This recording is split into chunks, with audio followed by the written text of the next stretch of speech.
आखिरकार क्या कारण है कि पेट्रोल और डीजल को जीएसटी में शामिल करने को लेकर कोई फैसला केंद्र सरकार क्यों नहीं ले पा रही है? आज इसी बात का हम विश्लेषण करते हैं। ये हम जानते हैं कि जीएसटी संबंधी कोई भी निर्णय जीएसटी काउंसिल के द्वारा लिया जाता है और इसकी 45वीं मीटिंग में भी पेट्रोल और डीजल को जीएसटी के दायरे में लाने को लेकर कोई फैसला नहीं हो सका। भारत में जीएसटी व्यवस्था 1 जुलाई 2017 को लागू हुई थी, यह हम सबको पता है। उस समय 5 प्रोडक्ट्स को जीएसटी से बाहर रखा गया था, जिसमें डीजल और पेट्रोल भी शामिल थे और दलील यह दी गई थी कि इन दोनों से होने वाली कमाई पर केंद्र और राज्य सरकार बहुत ज्यादा निर्भर करते हैं, इसलिए फिलहाल इनको भी जीएसटी के दायरे से बाहर रखा जाए। यदि देखा जाए तो 2014-15 के बाद से ऑयल और पेट्रोलियम उत्पादों पर टैक्स वसूली के जरिए जमा होने वाली राशि में 370% की वृद्धि हुई है। 2020-21 में ही पौने 4 लाख करोड़ की कमाई केंद्र सरकार को इससे हुई है और इस बात को केंद्र सरकार ने स्वीकार भी किया है। इसी कमाई को आधार बनाते हुए यह कहा जा सकता है कि केंद्र सरकार अपने टैक्स कम करे। अगर ऐसा होता है तो आम जनता को बहुत फायदा होगा। पेट्रोल डीजल की कीमतों में 25 से 30% तक की गिरावट आ सकती है, लेकिन नुकसान केंद्र और राज्य सरकार दोनों को भी होगा। तो फिर नुकसान के बाद भी इस प्रस्ताव पर चर्चा और बहस क्यों हो रही है, इस बात को हम आपको बताते हैं कि असल में केरल हाई कोर्ट में पेट्रोल डीजल को जीएसटी के दायरे में लाने को लेकर जून महीने में एक याचिका डाली गई थी, जिस पर कोर्ट ने जीएसटी काउंसिल को फैसला लेने के लिए कहा था। पेट्रोल डीजल को जीएसटी के दायरे में ना लाकर केंद्र और राज्य सरकारों को कितना फायदा हो रहा है, यदि हम इसकी बात करें तो इसके लिए हमें यह जानना जरूरी है कि केंद्र और राज्य सरकारों की जेब में पेट्रोल डीजल की कीमतों का कितना हिस्सा जाता है। 16 सितंबर 2021 को इंडियन ऑयल के पेट्रोल का दाम राजधानी दिल्ली में, देश की राजधानी दिल्ली में 101 रुपए 19 पैसे प्रति लीटर था।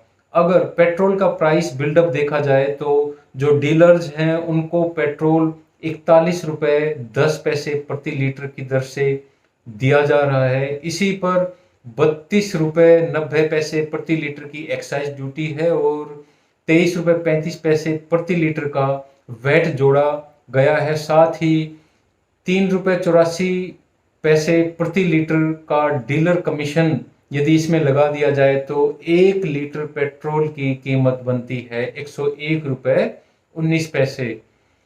इनमें से 32 रुपए 90 पैसे प्रति लीटर की एक्साइज ड्यूटी केंद्र सरकार की जेब में जाती है और 23 रुपए 35 पैसे प्रति लीटर का वैट दिल्ली सरकार की जेब में जाता है। इस प्रकार हम डीजल को भी देख सकते हैं, यानी जितना बेस प्राइस है उससे दोगुने से भी ज्यादा कीमत पर पेट्रोल और डीजल दिल्ली में मिल रहा है और वो पैसा राज्य और केंद्र सरकार के खजाने में जा रहा है।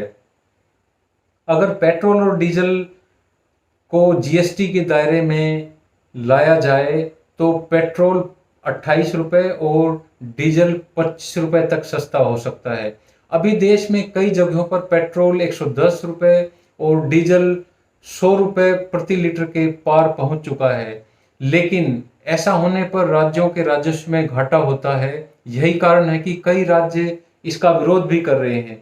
जीएसटी के दायरे में यदि पेट्रोल डीजल को लाया जाए तो इससे कितना नुकसान होगा, इसको भी जान सकते हैं। यदि एक अनुमान लगाया जाए तो भारत में हर साल 10 से 11 हजार करोड़ लीटर डीजल बिकता है और इसी प्रकार से 3 से 4 हजार करोड़ लीटर पेट्रोल बिकता है।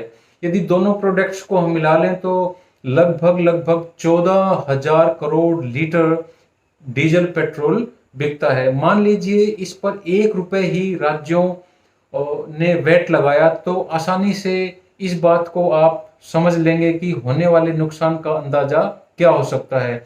नुकसान का आंकड़ा पेट्रोल डीजल की बिक्री और टैक्स के आधार पर हर राज्य के लिए अलग अलग होता है, लेकिन यदि पेट्रोल डीजल को जीएसटी के दायरे में भी लाया जाता है तो उसके लिए जो नुकसान होगा उसकी भरपाई कैसे की जा सकती है, उसके भी अपने तरीके हैं। पहला तरीका तो यह अपनाया जा सकता है कि जो 28% जीएसटी है उसके अलावा सरचार्ज लगाया जा सकता है, जैसे लग्जरी कारों पर केंद्र सरकार ने पहले से लगाया हुआ है, इसी प्रकार डीजल पेट्रोल पर लगाया जा सकता है। दूसरा तरीका यह भी हो सकता है कि केंद्र सरकार जीएसटी के बाद भी एक्साइज ड्यूटी लगाए और उससे होने वाली आय को केंद्र और राज्य सरकार आपस में बांट लें। इसके लिए दोनों सरकारों को इस फार्मूले पर राजी होना होगा। जीएसटी कानून को लेकर केंद्र और राज्य सरकार के बीच पहले से ही विवाद चल रहा है। इसके तहत राज्यों को जीएसटी लागू करने के बाद 5 साल तक राजस्व में होने वाली जो आय है उसमें होने वाली नुकसान की भरपाई के लिए वित्तीय मदद, जो फाइनेंशियल सपोर्ट है, वो देने का प्रावधान इसमें किया गया है। केंद्र और राज्य सरकार करंट फाइनेंशियल ईयर में जीएसटी से होने वाली आय का लगभग 2.35 लाख करोड़ के नुकसान की भरपाई को लेकर भी एक दूसरे से लड़ रही हैं। दरअसल राज्यों के पास आय के साधन सीमित हैं, ये हम जानते हैं।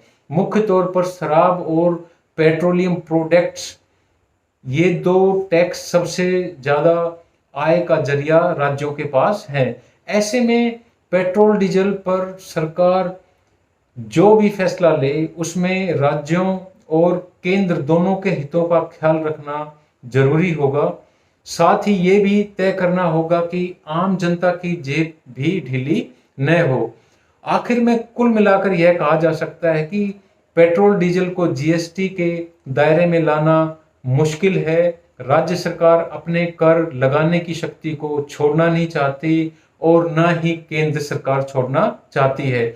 दोनों केंद्र और राज्य सरकारों की आय का बड़ा हिस्सा पेट्रोल डीजल से ही आता है। ऐसे में पेट्रोल डीजल को जीएसटी के दायरे में लाने के लिए केंद्र और राज्य सरकारों को अपनी अपनी कमाई का मोह छोड़ना होगा, तभी पेट्रोल डीजल को जीएसटी के दायरे में लाने का कड़ा फैसला लिया जा सकता है।